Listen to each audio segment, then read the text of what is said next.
Hi friends,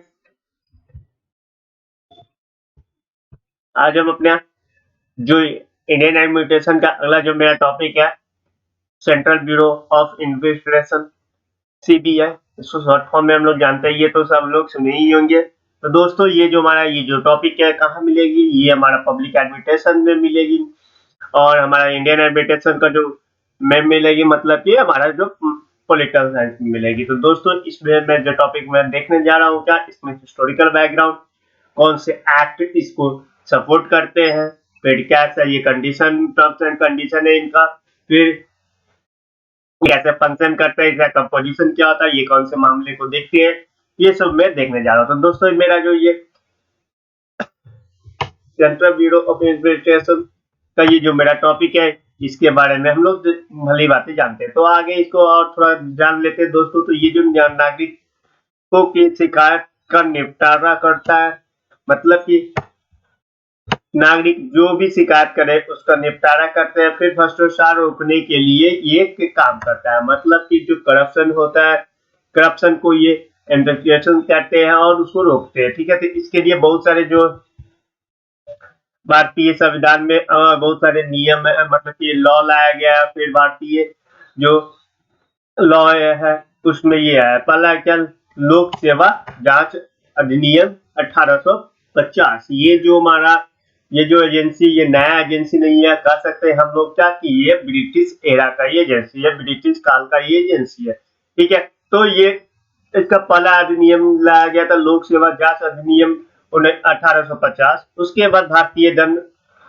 अवस्था 1860, विशेष police अवस्था 1941, Delhi police अवस्थान अधिनियम 1946, उसके बाद भ्रष्टाचार निरोध अधिनियम 1947, और उसके बाद आया था जांच आयोग अधिनियम 1952। ये जो विशेष करके जो राजनेता और उसके जो व्यक्ति के लिए मतलब वो जो राजनेता लोग भ्रष्टाचार करते उसको उसके लिए आया, तो ये शामिल किया गया था। ये विशेष, ये ज्यादा डीप में हम लोग नहीं जाएंगे।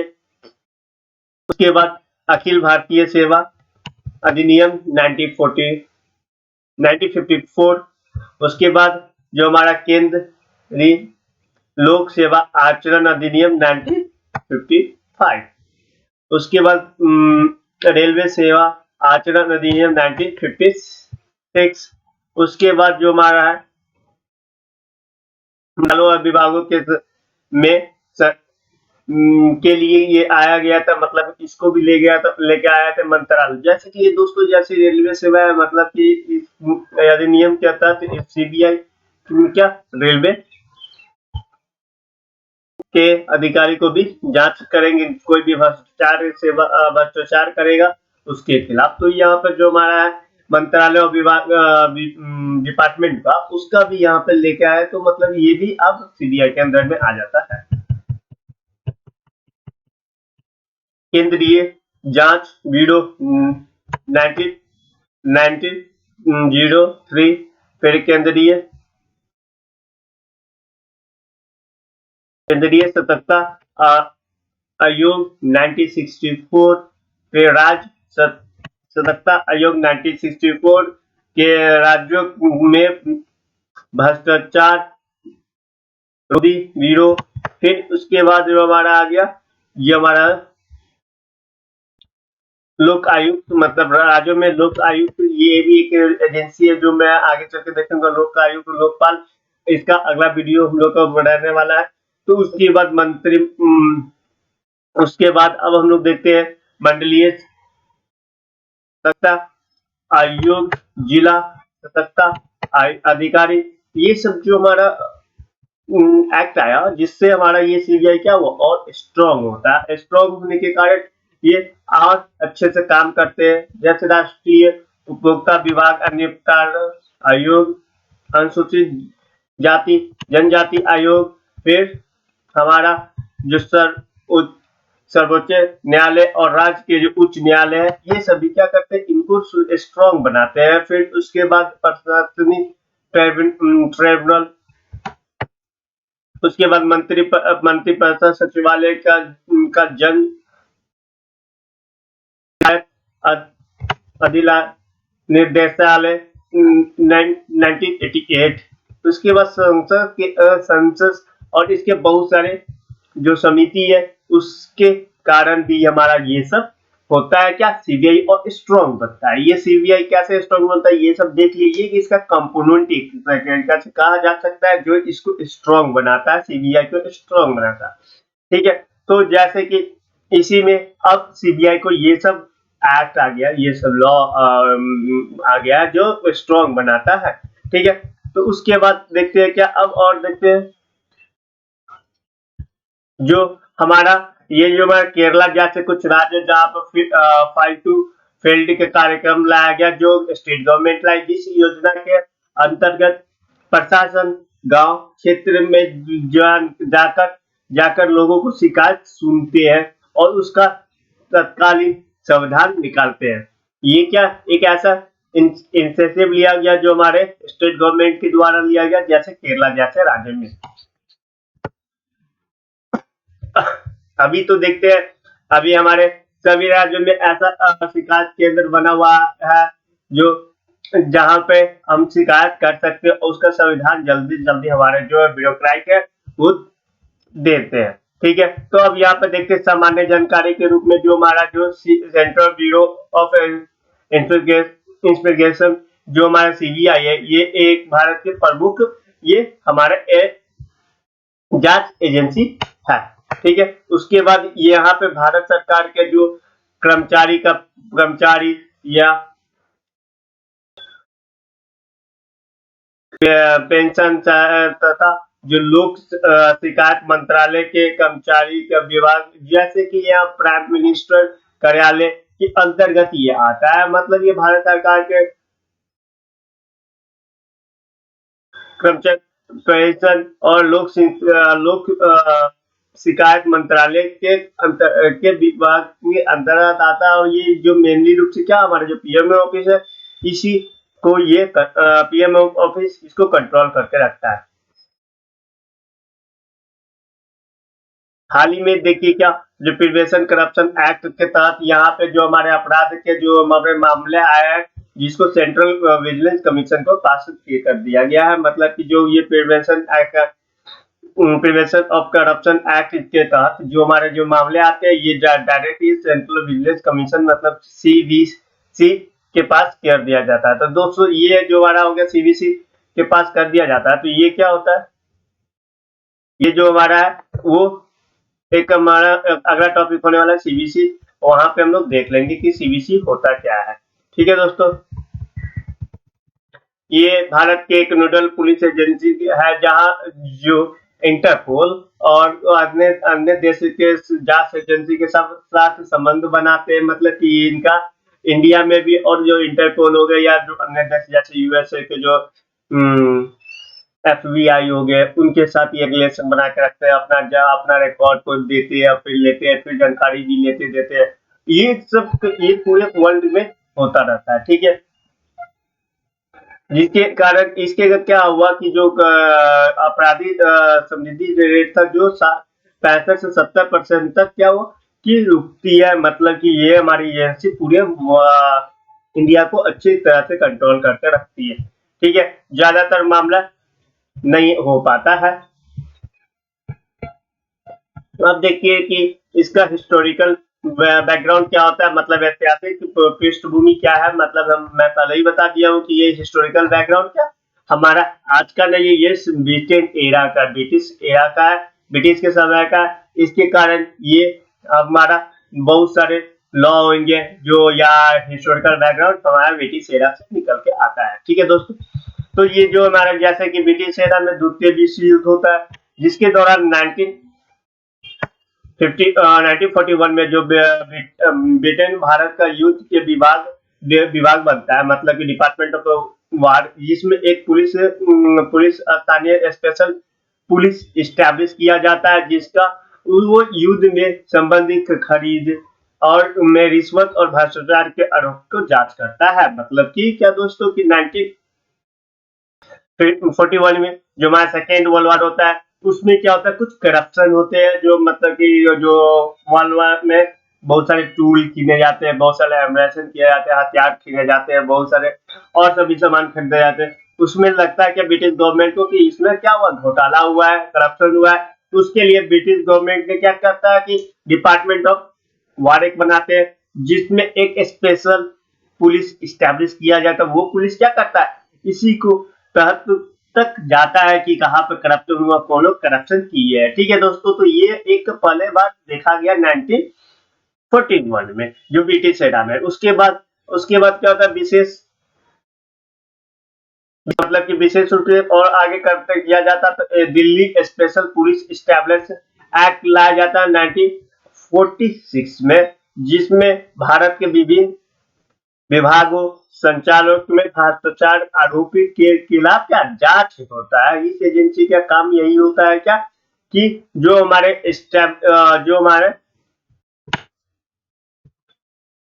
ऑफिसर लोग हैं, जो करप्शन किया है, वो लोग को, जो अलग अलग विभाग के ऑफिसर लोग हैं, वो लोग को क्या किया जाता है कि ये जांच करता है कि कौन लोग करप्शन करते हैं। ये 1946 में ये किया जाता है, स्पेशल पुलिस स्टैब्लिश एक्ट लाया जाता है, DSPE एक्ट लाया जाता है, जिसका यही काम रहता है। उसके बाद क्या होता है दोस्तों,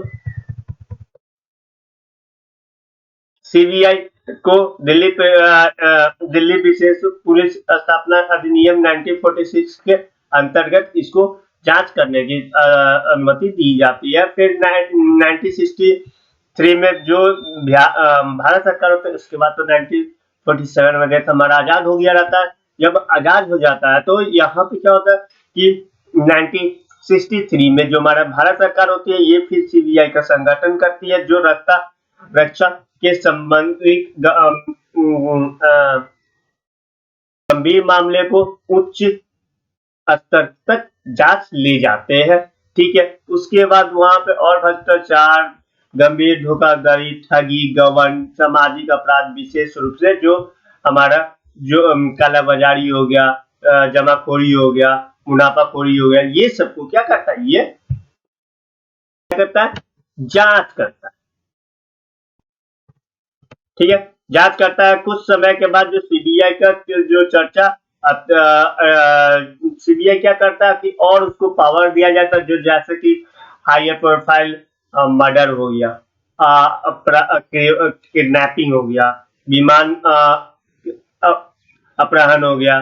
फिर ये सब जो हायर प्रोफाइल केस होते हैं, उसको भी सीबीआई को दे दिया जाता है। अब के दिनों में क्या होता है, अगर कोई मान ली कोई एमपी मर जाता है, या कोई बड़ा नेता मर जाता है, या कोई भी मतलब कि बड़ा नेता मर जाता है, तो लोग क्या सीबीआई का जांच मांग करते हैं, क्योंकि सीबीआई क्या सेंट्रल के अंदर में, जैसे कि कोई भी स्टेट में, जैसे मध्य प्रदेश में कोई एमपी मर जाता है, वो उनके घर वाले क्या करता है, उनको लगता है क्या कि ये मर्डर है, ये अच्छे से हमारे जो एमपी पुलिस है, वो अच्छे से जांच नहीं कर पाएंगे, तो वो क्या मांग कर देते हैं, वो सीबीआई की मांग कर देते हैं। उसके बाद जो हमारे प्रधानमंत्री है, वो सीबीआई को ये काम सौंप देते हैं। तो देख रहे हैं क्या सीबीआई के कैसे कैसे हम लोग शक्ति बढ़ता जा रहा है।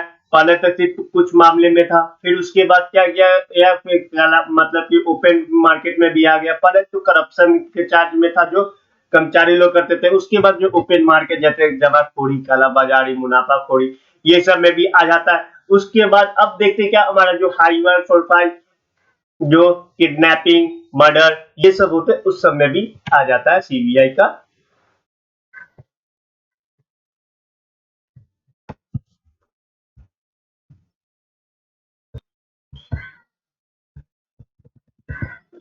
अच्छा, सीबीआई पढ़ रहे हैं तो हमारा अस्थाना कमेटी रिपोर्ट, ये तो हम छोड़ नहीं सकते, क्योंकि ये एक मेन रिपोर्ट है, जिसके कारण ही हमारा जो सीबीआई का क्या पुनः गठन हुआ, मतलब वो गठन और मजबूत होता है, या जो इंडिया में इंडिपेंडेंट इंडिया में ये गठन होता है। ठीक है, ये जो कमेटी है, जो हमारे भारत सरकार का जो भ्रष्टाचार को रोक लगाने के लिए 1962 में बनता है, ये 7 सदस्यों की कमेटी का गठन होता है। इसका जो गठन होता है, इसका जो अध्यक्ष या चेयरमैन होते हैं, कौन, हमारे अस्थाना जी होते हैं। वो क्या करते हैं, इसमें 6 सदस्य, 4 संसद और दो हमारा जो डिस्ट्रिक्ट प्रशासनिक अधिकारी होते हैं। ठीक है, इसका उद्देश्य क्या होता है वो हम देख लेते हैं दोस्तों। तो उद्देश्य तो देखना जरूरी है। तो क्या है, जो हमारे केंद्रीय विभाग के जो प्रशासनीय भ्रष्टाचार के विभिन्न पहलू को ये पता लगाते हैं और क्या उसके रोकने के ये सुझाव देते हैं। ये जो हमारा कमेटी है, ये कमेटी ये सुझाव देते हैं। उसके बाद जो सुझाव देते हैं, लेकिन क्या होता है कि जो मंत्री स्तर पर जो भ्रष्टाचार होता है उसको दायरा से बाहर रखा जाता है, क्योंकि जो मंत्री स्तर पर जो भ्रष्टाचार होता है मंत्री लोग करते हैं उसको दायरा से बाहर रखते हैं जाता है, यह सब बताते हैं। लेकिन क्या होता है उससे पहले होता था, लेकिन क्या होता है प्रतिवाद में क्या होता है, ये जो रिपोर्ट जो सबमिट करते हैं उसमें क्या लगभग कितना 133 उचित रहते हैं, जिसमें से मतलब था 133 एक प्रकार का पॉइंट हो गया। उसमें से हमारे जो गवर्नमेंट होती है वो कितना 106 पॉइंट स्वीकार कर लेते हैं, मतलब कि 137 पॉइंट रहते हैं और उसमें से 160 पॉइंट को स्वीकार कर लिया जाता है। ठीक है दोस्तों,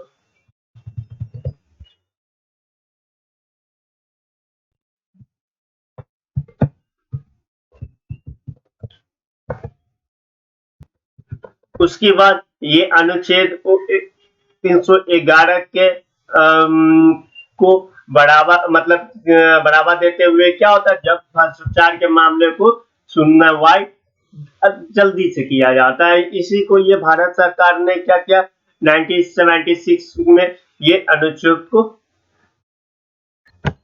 समाज संशोधन किया और उसके बाद क्या करते हैं कि इसको और अच्छे से संगठन करते हैं। ठीक है, तो भारतीय प्रतिरक्षण विधेयक 1962 के संशोधन किया गया, जिसके तहत इसको और शक्ति मिलती है, जैसे सीबीआई को और शक्ति मिलती है। ठीक है, एक स्वतंत्र एजेंसी का गठन होता है, मतलब ये स्वतंत्र एजेंसी डायरेक्ट पीएमओ के कंट्रोल में रहता है। ठीक है, वो जो मतलब कि 1964 में ये गठन को मंजूरी मिल जाती है। ये जो गठन होती है वो अपना अपना काम करती है, उस रिपोर्ट दे देती है। उसके बाद जो लोक सेवा आचरण नियम को संशोधन किया जाता है, जैसे जो रिटायर्ड कर्मचारी होते हैं या 2 साल की आर्मिक अवधि को निजी क्षेत्र में नौकरी पर रोक लगा दिया जाता है। मतलब जो रिटायर्ड कर्मचारी होते हैं उसको 2 साल के आर्मी मतलब कि वो निजी कोई काम नहीं किया जा सकता है। जैसे कि कोई आईएएस ऑफिसर आज रिटायर होता है 2021 में, तो वो 2 साल 21 मतलब 22 23 तक वो कोई अपना निजी काम नहीं करेगा। ठीक है, क्यों? क्योंकि देखा जाता है कि एक आईएएस ऑफिसर क्या करता है, कोई भी कंपनी को मुनाफा पहुंचाता है या कोई भी विशेष व्यक्ति को मुनाफा पहुंचाता है, बोलता है कि हम रिटायर होने वाले हैं, चलिए आप कोई टेंडर आपको दे देते हैं। मानिए 100 करोड़ का टेंडर दे दिए, 100 करोड़ का टेंडर दे दिए, वो आज आप पैसा मत मतलब कि हमको घूस नहीं दीजिए, हमको नहीं दीजिए। क्या करते हैं कि आज से हमको 6 महीने में रिटायर होने वाला हूँ, तो 8वां 9वां महीना में मतलब कि 2022 में हमको ये टेंडर उसका पैसा मतलब कि दे दीजिएगा, क्या अलाउंसेस के रूप में या कुछ प्रेफरेंस के रूप में। हम भी एक कंस्ट्रक्शन कंपनी खोलेंगे, ये कंस्ट्रक्शन कंपनी में आप हमको 50 करोड़ रुपया दे दीजिएगा। ठीक है, तो वो ऐसा बात होता है या ऐसा जो साठगांठ होता है उसको रोकने के लिए ये जो हमारा रिपोर्ट का एक पॉइंट था क्या कि कोई भी सेवा से मतलब कि रिटायरमेंट करने के बाद, लोक सेवा से रिटायरमेंट करने के बाद कोई भी आदमी 2 साल तक अपना निजी काम नहीं कर सकता है।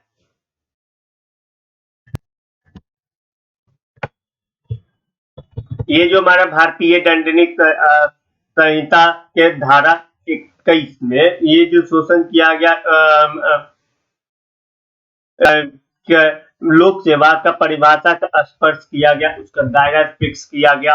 उसके बाद जो 1964 में के जो अमेंडमेंट किया जाता है क्या कि इसके दायरा को फिर पूरा विस्तार से लिखा जाता है कि क्या होता है।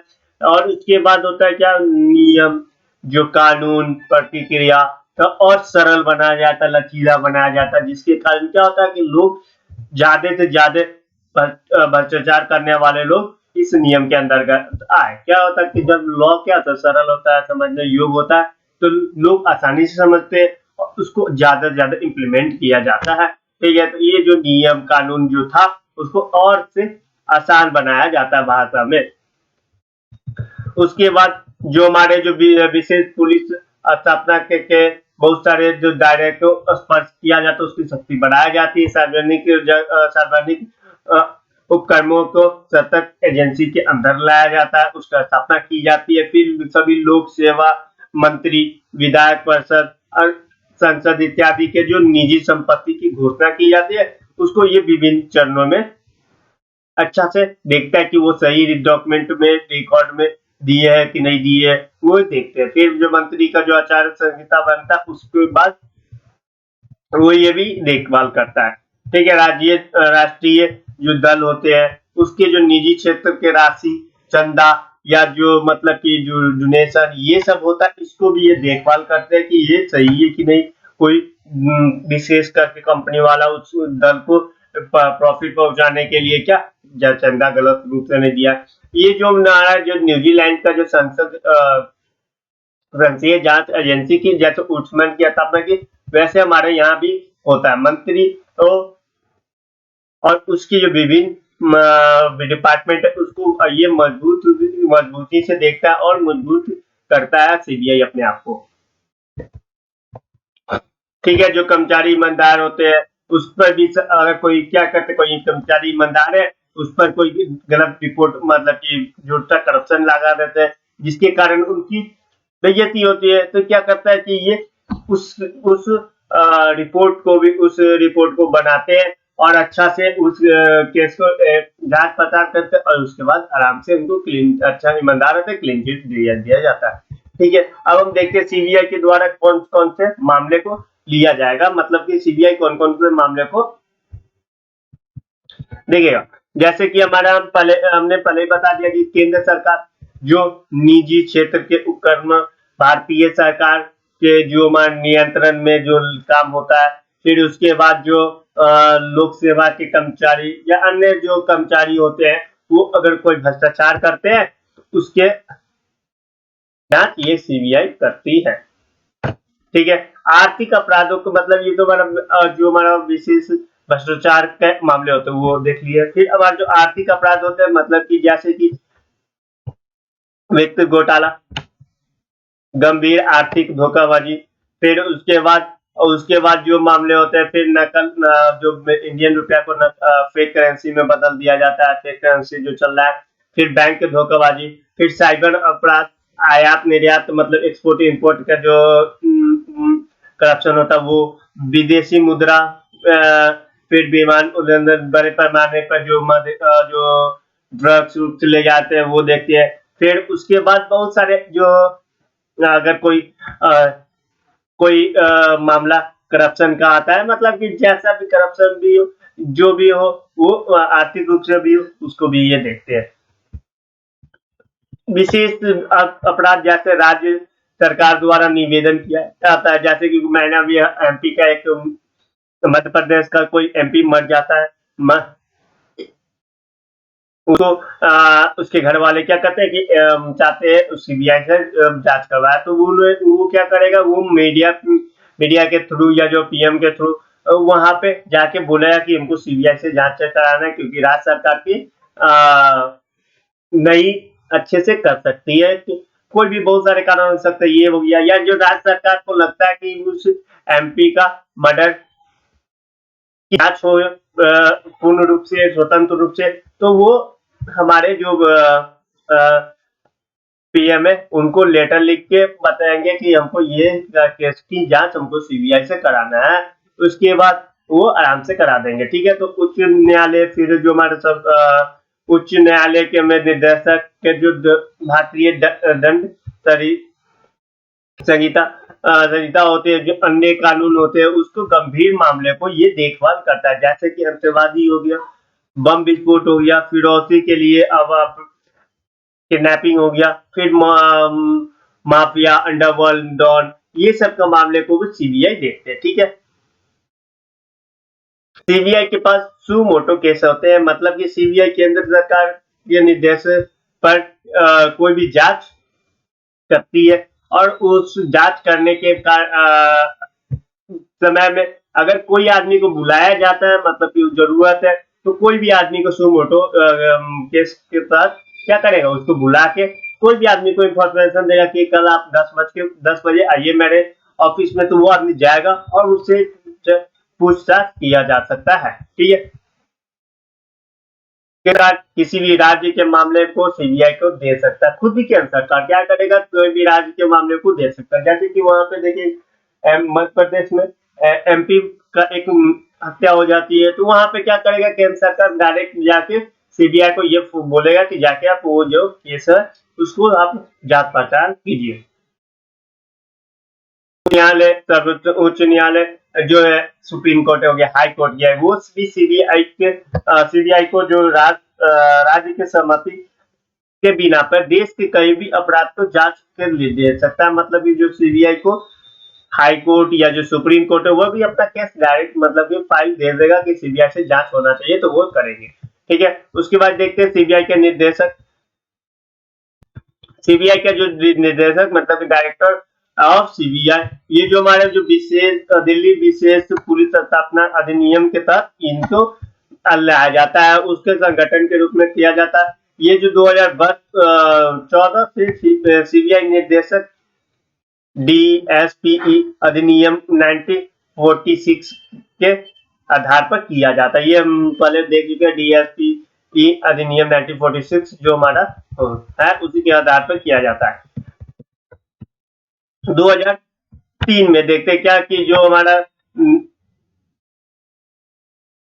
विनीत नारायण मामला जो सर्वोच्च मतलब कि हमारा जो सुप्रीम कोर्ट के सिफारिश पे इनको दिया गया, सुप्रीम कोर्ट के सिफारिश पे ये मामला सीबीआई को दिया जाता है। फिर उसके बाद एक जो समिति जो केंद्रीय सरकार बनाती है सीबीआई, उसको नीति के सिफारिश को भेजा जा सकता है, जैसे कि विजिलेंस कमीशन हो गया, उसको भी ये बहुत सारे मामले भेजा जा सकता है जो विजिलेंस करने के लिए गृह मंत्री और एवं उसके कर्मचारी होते हैं, जो या जो शिकायत लोक शिकायत मंत्रालय के सचिव के रूप में शामिल किया जाता है। मतलब कि गृह मंत्री के भी जो ऑफिसर हो गए उनको भी शामिल कर सकते हैं लोक शिकायत मंत्रालय के जो सचिव होते हैं, वो भी किसी को शामिल कर सकते हैं सिर्फ के सीबीआई के टीम में। ठीक है, उनको जरूरत पड़ेगी तो। उसके बाद उन्हें जो सॉरी 2000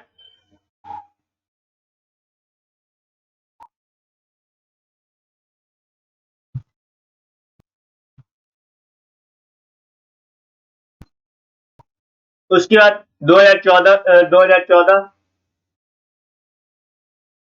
में लोकपाल अधिनियम, ये जो हमारा लोकपाल अधिनियम जो सीबीआई के निर्देशक को और निर्देशकों को और क्या होता है मजबूत बनाता है, उसके तहत हम लोग देखते हैं क्या होता है। इसके अध्यक्ष कौन होता है, हमारे जो प्राइम मिनिस्टर होते हैं अध्यक्ष इसके।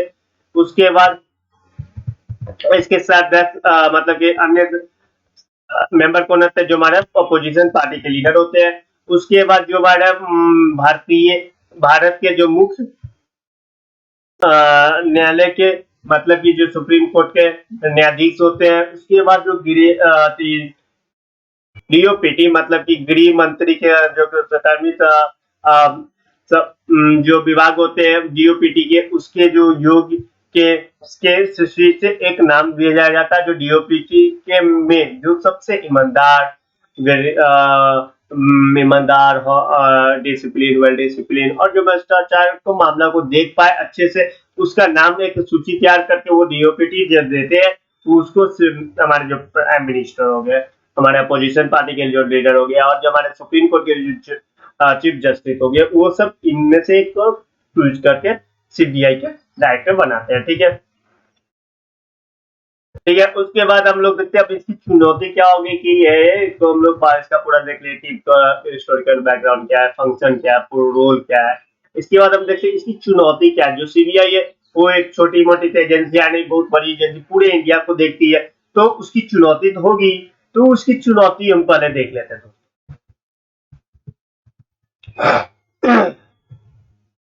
सीबीआई जो हम जानते हैं क्या, क्या ये सेंट्रल गवर्नमेंट के हाथ में होता है, तो सेंट्रल गवर्नमेंट के हाथ में जो पीएमओ का हाथ में होता है, पीएम के हाथ में होता है। तो यहाँ पे आलोचना किया जाता है बहुत सारे जो पॉलिटिकल पार्टी है, जो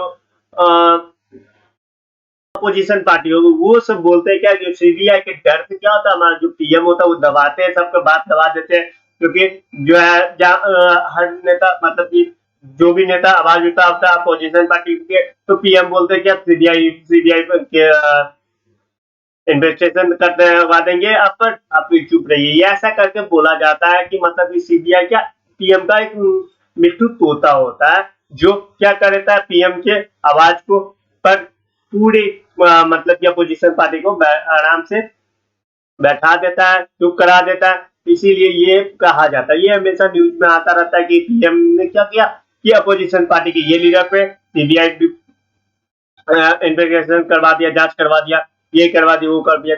ये हमारा एक मुख्य क्या मुख्य कारण बता सकते हैं कि चुनौती में कि जो हमारे पीएम होते हैं, जो रूलिंग पार्टी होते हैं, वो ज्यादातर नहीं, कुछ केसों में क्या करते हैं, वो अपना सीबीआई का पावर को पहल करके उसको दबाते हैं, अपोजिशन पार्टी को दबाते हैं। फिर इसका दुरुपयोग जो हमारा क्या होता है कि गलत रूप से कुछ पाया जाता है संगठन को सहयोग पे दबाने के लिए, मतलब कि अगर क्या हुआ सीबीआई को एक ही अगले टूल में यूज कर सकते हैं, जैसे कुछ संगठन मतलब कि कोalition गवर्नमेंट है, कोई कोalition छोटा गवर्नमेंट है, मतलब छोटी पार्टी है, उसको भी क्या करते हैं कि दबाव में करने के लिए वो क्या करेगा पीएम कि बोलेगा तुम अगर हम मेरा सरकार गिराओगे तो हम तुम्हारे ऊपर सीबीआई बैठा देंगे, बस तुम्हारा कहानी खत्म हो जाएगा। और क्या कि अगर मतलब कि जो नेता लोग को भी डर रहता है, क्योंकि कुछ ना कुछ मामले में वो हमेशा रहते हैं, करप्शन चार्ज में रहते हैं, तो इसके साथ क्या होता है कि करप्शन चार्ज को उजागर न करके, सपोर्ट न करके, जो हमारे पीएम होते हैं, जो अपने बेनिफिट के लिए ऐसा काम करते हैं। का जो जांच होता है वो पूर्ण रूप से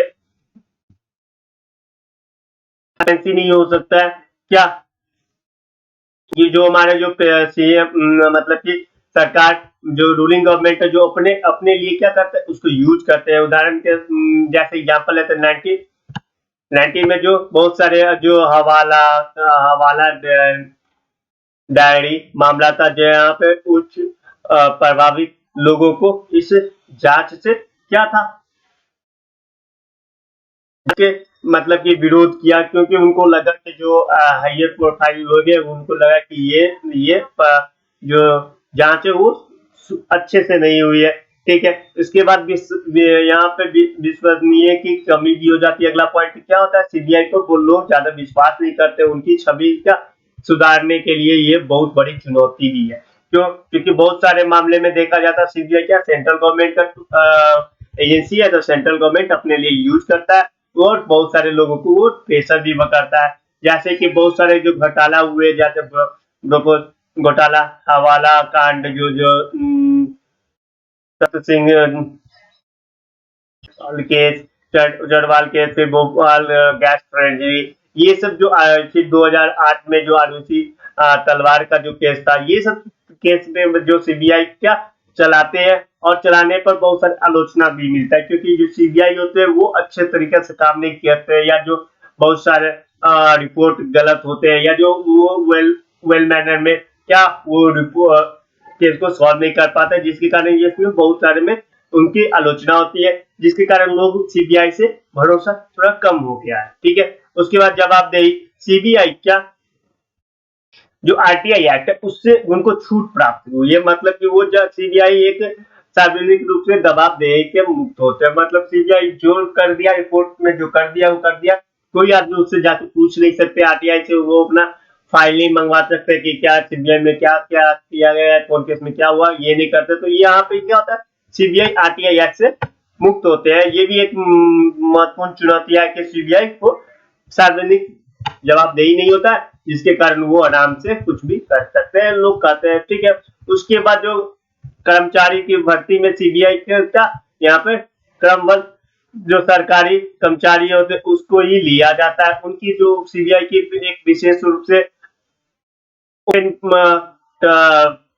भर्ती नहीं किया जा सकता, ये ऐसा कहा जा रहा है क्या कि जो सीबीआई का जो कुछ कुछ डिपार्टमेंट जो अच्छे लोग होते हैं उसी में से वो उठा लेते हैं जो अच्छा लगता है, ठीक है। उसके बाद जो समिति की शक्ति, सीबीआई जो जांच एजेंसी होती है उसका जो सदस्य की शक्ति क्या होती है, बहुत अच्छा होता है।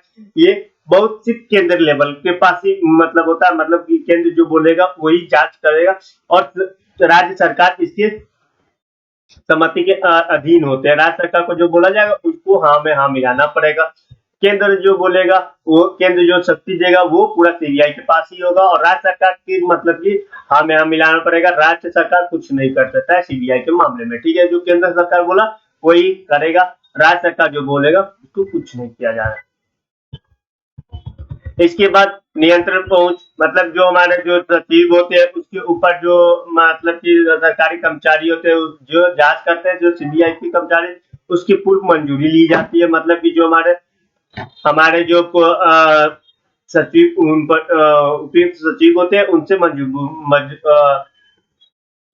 मंजूरी ली जाती है और जो नौकरशाह के स्तर पर जो भ्रष्टाचार किए जाते हैं उसको बड़े पैमाने पर रोके जाते हैं। मतलब कि मंजूरी ली जाती है, कोई भी केस अगर किया जाए तो सीबीआई के जो सचिव होते हैं वो मंजूरी करेंगे, अलाउ करेंगे तभी कोई केस को हैंडल करेगा, नहीं तो नहीं हैंडल करता। ये भी एक देखते हैं कि जब तक मंजूरी ले जाता है बहुत सारे केस क्या होता है, दफा दफा हो जाते हैं, बहुत सारे एविडेंस को दबा दिया जाता है, बहुत सारे केस को वैसे ही किया जाता है, लेट हो जाता है। इसीलिए क्या होता है कि वहां पे मंजूरी ली जाती है। तो इसके तहत क्या होता है कि बहुत सारे केस का एविडेंस को भी छुपा दिया जाता है।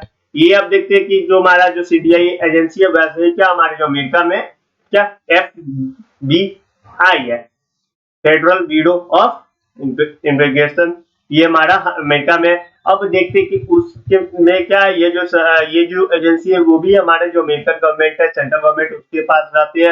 ये एफबीआई आपने सुना ही होगा, एफबीआई के पास बहुत पावर होता है अमेरिका में, वैसे ही हमारा सीबीआई के पास भी पावर होता है। जिस तरह हमारा जो भारत में क्या भारत के तहत अमेरिका में भी ये एजेंसी है, पुलिस और ये सार्वजनिक व्यवस्था के जो राज्य सूची में विशेष करके, और फिर वह जो हमारा क्या यूनियन में जो अपराध होता है, मामला होता है, वो हमारा एफबीआई देखता है। वो उस वैसे ही हमारा जो सीबीआई देखता है उसको, उसमें क्या होता है स्थानीय पुलिस के जांच पर प्रतिबंध लगा दिया जाता है। मतलब कि अगर जहाँ पर सीबीआई जाएगा तो वहाँ पे स्टेट पुलिस होगा वो वहाँ पे प्रतिबंध लगा दिया जाएगा, उसको कुछ करने नहीं दिया जाएगा।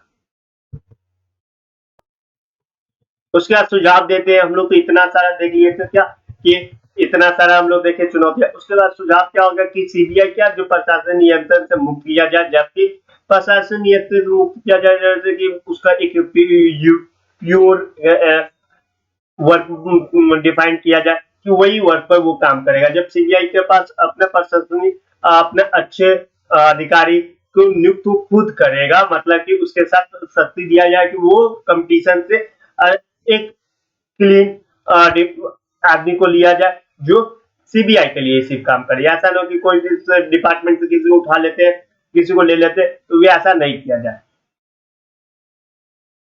एक